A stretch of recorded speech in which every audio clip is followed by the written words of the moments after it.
to this new video.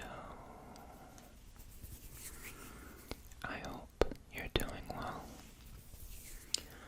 I'm doing pretty alright myself.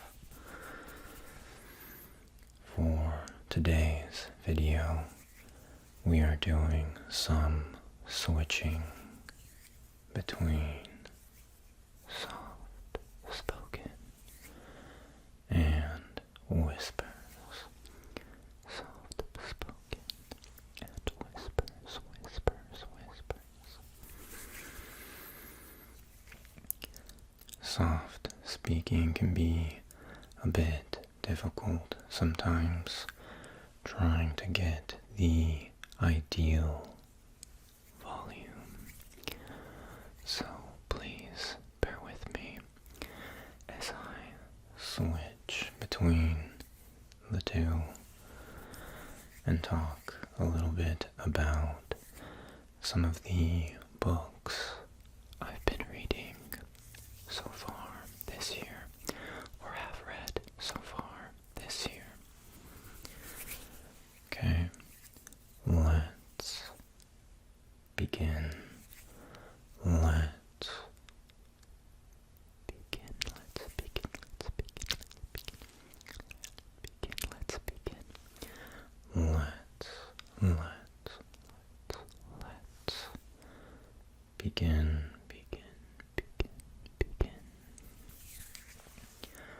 So, this first book is a book that I believe I showed in one of my previous book videos. It is East of Eden by John Steinbeck. East of Eden by John Steinbeck. As you can see, I've added many tabs. I finished this book maybe a month or two ago.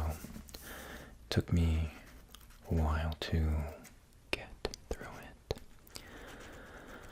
I'm not used to reading such large books, but this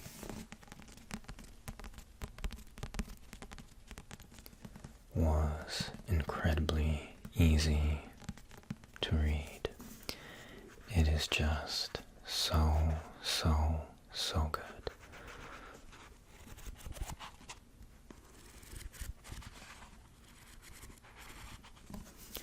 Let me read the description. Adam Trask came to California from the east to farm and raise his family on the new and rich land. But the birth of his twins, Cal and Aaron, brings his wife to the brink of madness, and Adam is left alone to raise his boys to manhood. One boy thrives, nurtured by the love of all those around him. The other grows up in loneliness, enveloped by a mysterious darkness. That is a very humble description of this book. It is just so incredibly well written.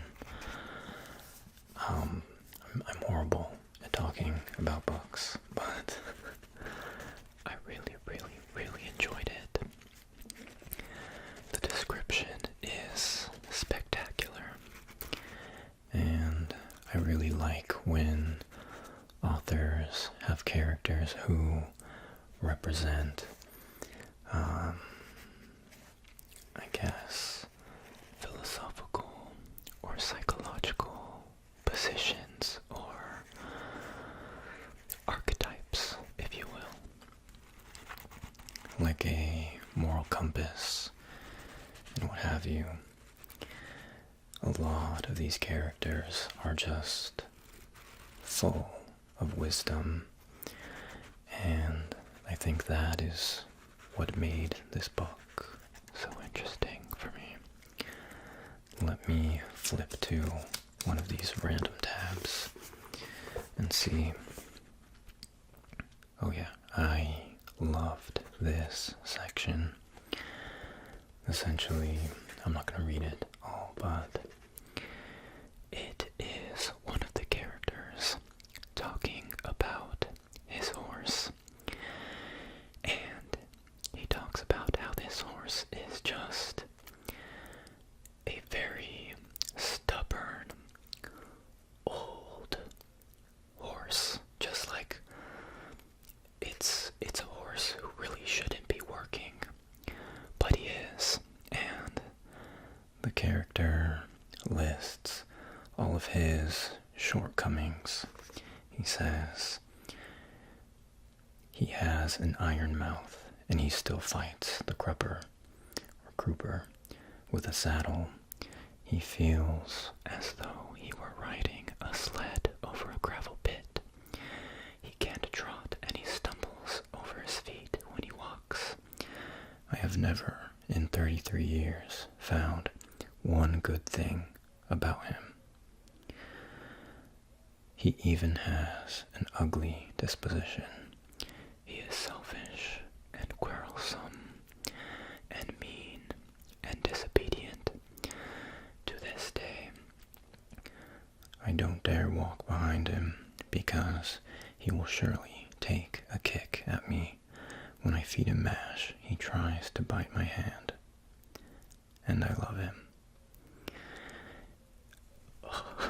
It gave me chills. I thought that was just so profound to me. And the reason is, he doesn't say, but I love him. He says, and I love him. He is all of these things, and I love him. And that, I think, is just such a beautiful example of unconditional love. He says all of these very, very borderline mean things about this horse, and yet he says, and I love him. It's almost like, or it is that he loves that horse because of all those things, not in spite of them.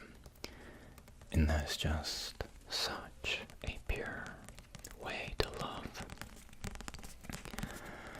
So if you like that, there are many, many other paragraphs, and I mean, I don't know, I think this is one of those books that it just speaks for itself. It is a great book. It is one of the greats and definitely up there in terms of my favorite books that I've read.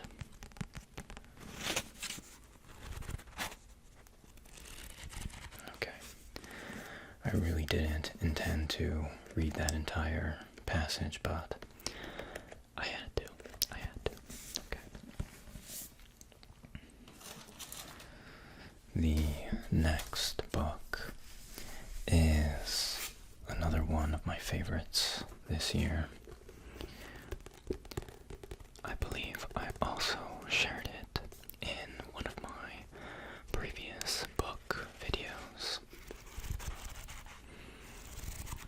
That was before I read it.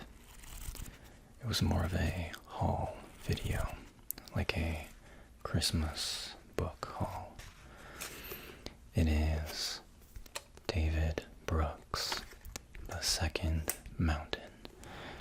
David Brooks, The Second Mountain. David Brooks, The Second Mountain. Again, I made many notes. Many, many notes. let's read the description. Every so often, you meet people who radiate joy, who seem to know why they were put on this earth, who glow with a kind of inner light. This inner peace, David Brooks reveals, comes not from a life of self-centered achievement, but a life of interdependence and commitment to others. In the second mountain, David Brooks explores the forming commitments that define a virtuous and meaningful life. To a spouse and family, to a vocation, to a philosophy or faith, and to a community. Our personal fulfillment ultimately depends on how well we choose and execute these commitments. We have taken individualism to the extreme, Brooks argues, and in the process we have torn the social fabric in 1,000 different ways. In the second mountain, Brooks gives us the tools to repair our fractured society and shows what can happen when we put commitment making at the center of our lives. At the center of our lives. Again, I think that is a very humble description. But, the premise of this book is that in our lives, for the most part, there are two mountains. There is the first mountain. The first mountain is typically a goal we had in our early life. Perhaps it's to graduate high school or college, to win a championship, to become a doctor, so on and so forth. However, once we have reached the top of this first mountain, we encounter some dissatisfaction, I guess. We are unpleased. We are unpleased with what we've achieved. We don't feel fulfilled. And we enter a valley. We move on from the first mountain and we enter a valley. And this valley is a low point in our life where we may feel worthless or unsuccessful, untalented, so on and so forth. And so we embark on scaling the second mountain. And this second mountain corresponds to a purpose, our true purpose. And typically, this purpose is not about the money, the status, the accolades. The second mountain is about using your talents, your skills, your knowledge, experience to help others. Some examples that I can recall things like a successful business owner, becoming an advocate and leader for underprivileged people, underprivileged youth, or a very wealthy doctor, committing their life to helping the less fortunate, perhaps working in a country where doctors are scarce. Things like that. And their mission is not status or anything. It is helping people finding fulfillment in making other people's lives better. I enjoyed it very, very much, mostly because I think it helped me put words to some of the things I've experienced in the last few years. I won't go into detail about it, but I definitely felt a bit lost after I graduated college. And it took a while before I found something that made me feel like I was on the right track. And that thing is this channel. This channel has definitely helped me feel more purpose, like I can help others and be a positive force in the world. So, thank you. Thank you very much for that, for being here and being part of that. If you have been struggling with your purpose or finding meaning in the world, in life, I definitely think you should read this book, and maybe you'll learn from some of the stories. I certainly did.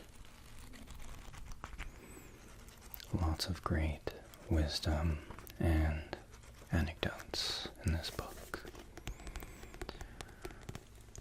Okay, let's get on to the next book.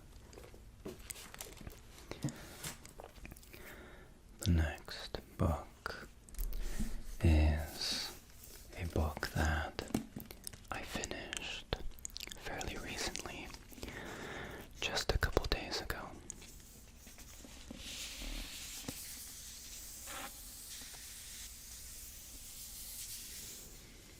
It is The Emperor of Gladness by Ocean Vuong.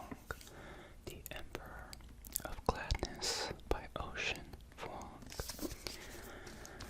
I am going to take off the What's this called? The sleeve, the book sleeve.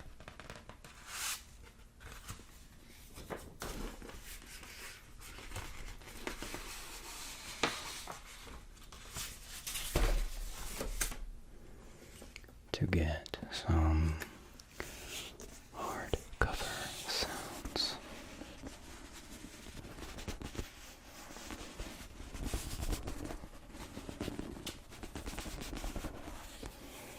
This is a Beautiful, beautiful color. I love it.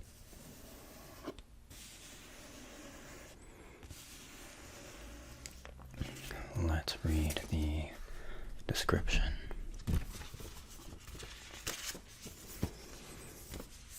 One late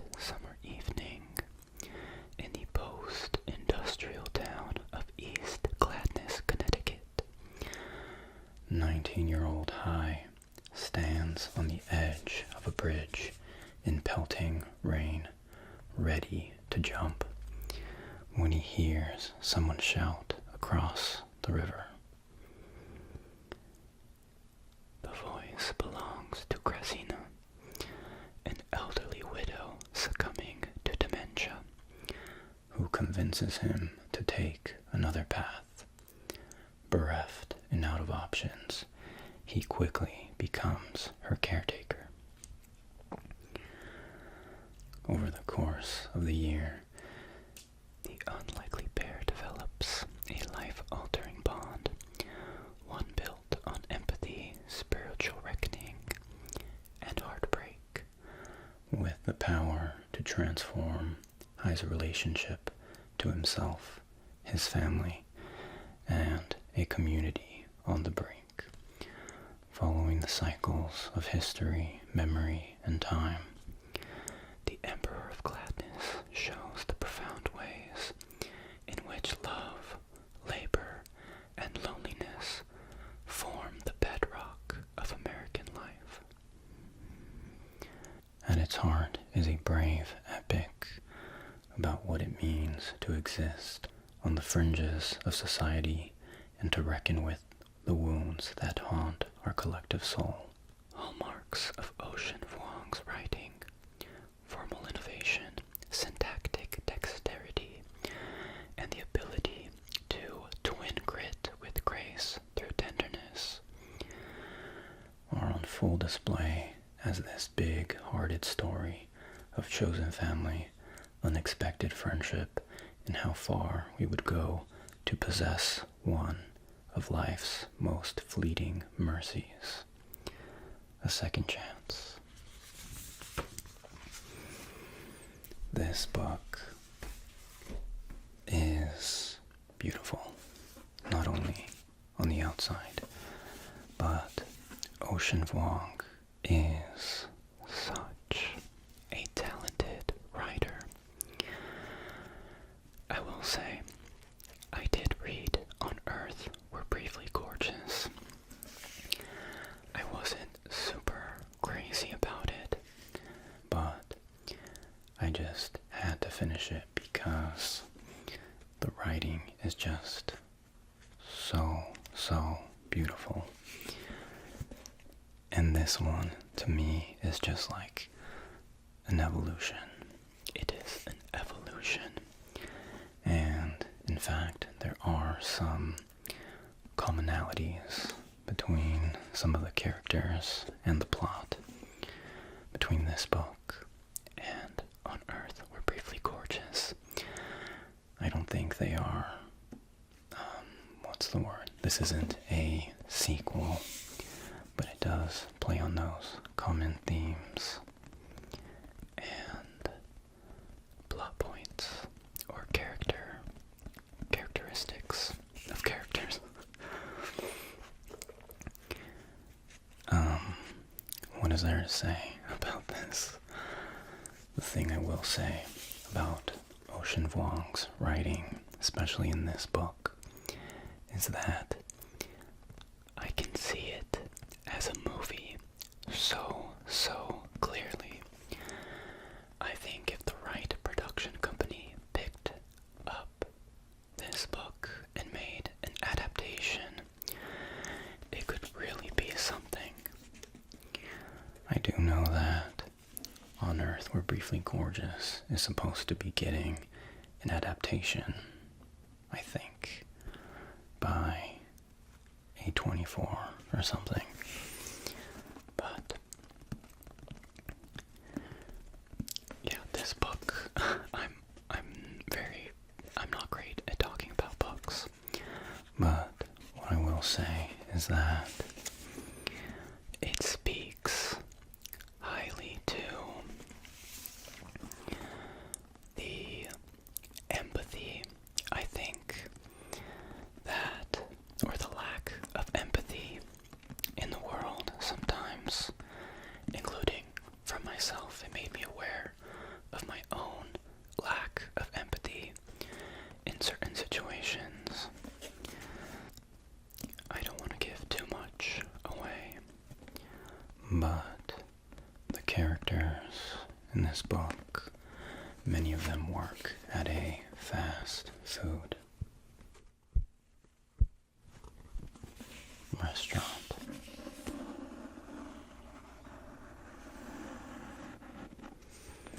And I think sometimes as we go throughout our lives, throughout our day, we interact with so many people.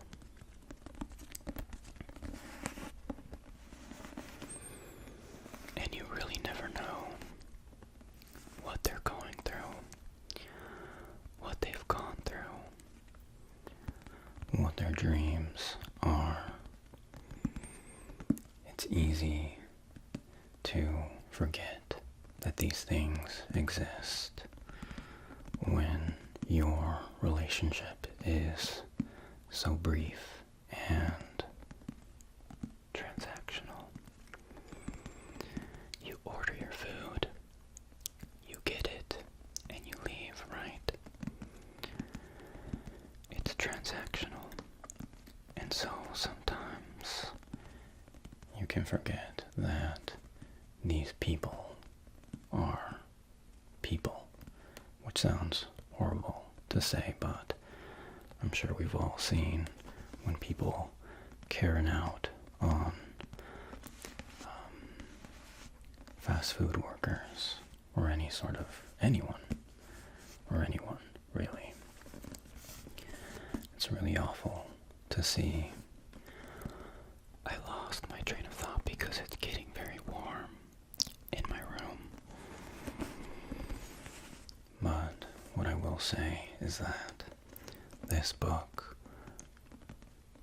was a very good reminder of the fact that we live on a planet of millions upon millions of people. Each person is going through their own things. They all have their own dreams. And you never know what someone is really going through. You really never know why they are the way they are. Especially when we have so many transactional interactions on a day-to-day basis with fast food workers, receptionists, mail delivery people. Our relationships with them are brief.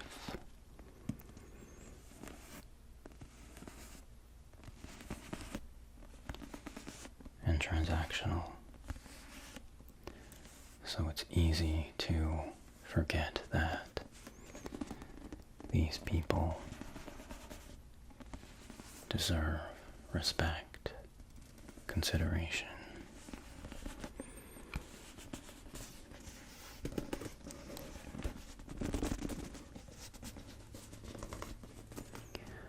I don't know where I was going with that, but it's a pretty good book.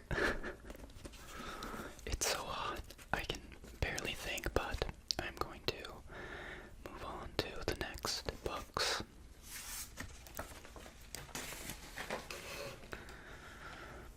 It's quite funny that these next two books are books that I guess I should say they just didn't meet the mark for me. And I know exactly why. But with the books that I did like, I find it much harder to express why I like them. I don't know. But I hope you're enjoying these whispers and soft spoken rambles. So, the first one is a book that I was very excited about upon reading the description. It is Monstrilio, I think that's how you say it, Monstrilio by Gerardo Samano Cordova, Gerardo Samano Cordova, Monstrilio.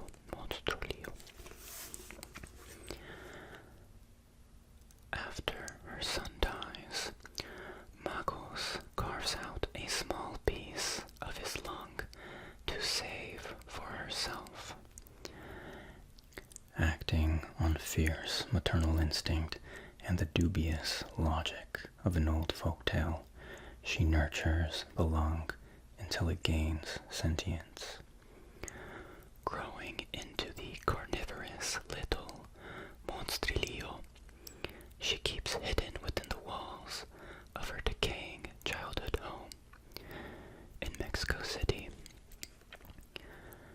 But despite her best efforts to turn the monster she created into a man, Monstrilio's innate impulses threaten to destroy his fragile second chance at life.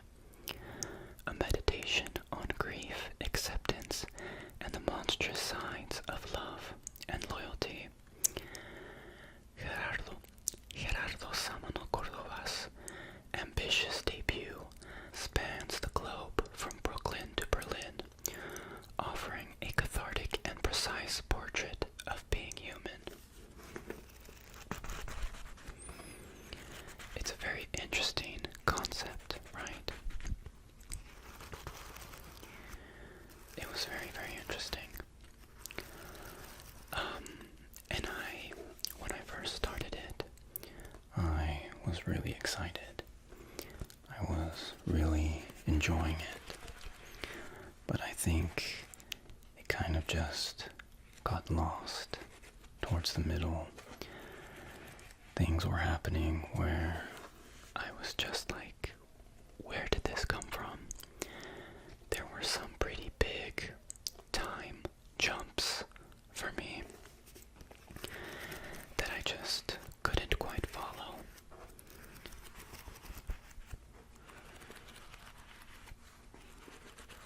I really don't want to spoil too much, but I think it's a very interesting concept. I don't know if this folktale is something common in Mexican culture. I have definitely not heard of it, but I think it had a lot of potential.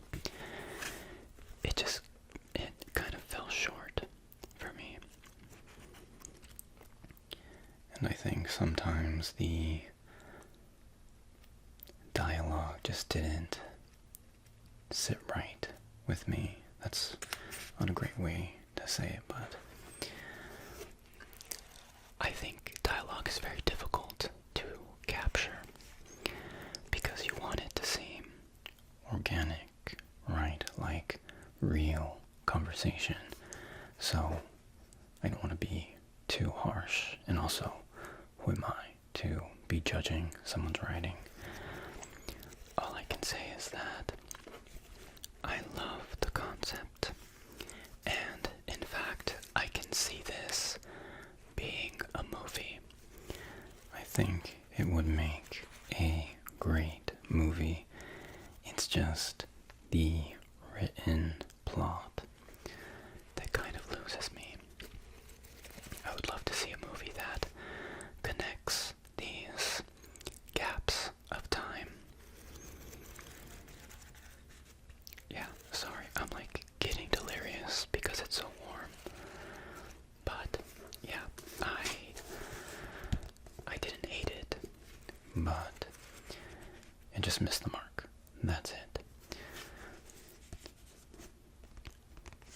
It does, however, have a very cool cover. Very cool. Very cool. Okay.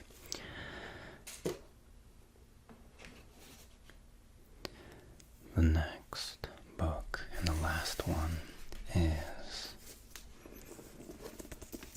Secure, the Revolutionary Guide to Creating a Secure Life by Amir Levine,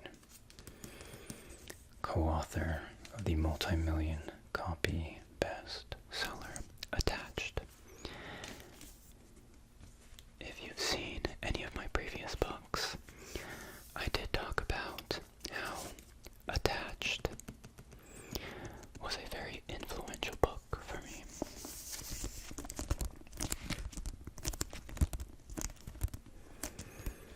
It taught me a lot about attachment styles, and it helped me identify my own attachment style and analyze those of others and understand why I behave in certain ways, or why I behaved past tense in certain ways.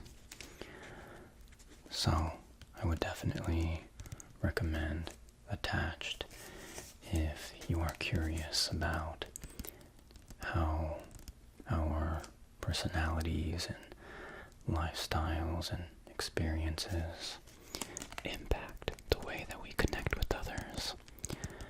You should definitely read that. Because I liked that book so much, I was very excited to read this when I found out that he had released this book. I ordered it immediately. However, it fell short for me. Let me quickly read the description. In this book, Dr. Levine presents his pioneering approach, secure therapy and coaching, offering practical neuroscience-backed tools to help readers cultivate security so that they can thrive. Secure is the definitive guide for anyone looking to improve their emotional health, deepen their connections, and build a more fulfilling life. So, I definitely do think that there are some great tips and anecdotes in this book.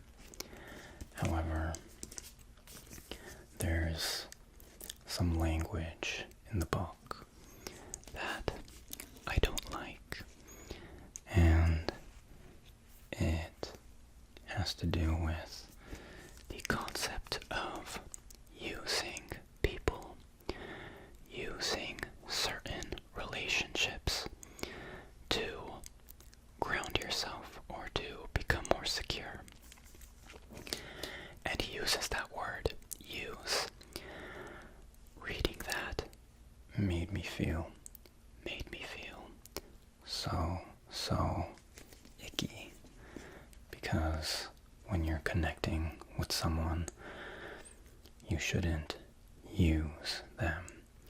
I don't know what word would fit better. I think that was a bad choice, personally, and it's a pretty consistent thread. This idea of using someone who is more secure than you to become more secure yourself. But aside from that, I do think there are some great stories. One other thing that kind of irked me is that there is a small box of text. It's kind of just like outlined, that recommends the use of AI. And that also just did not sit right with me. I don't like the idea of a renowned psychologist therapist. I can't remember what his credentials are, but I really do not like the idea of a mental health professional suggesting AI essentially as a therapist. I understand that not all of us can afford therapists, so some of us may rely on AI.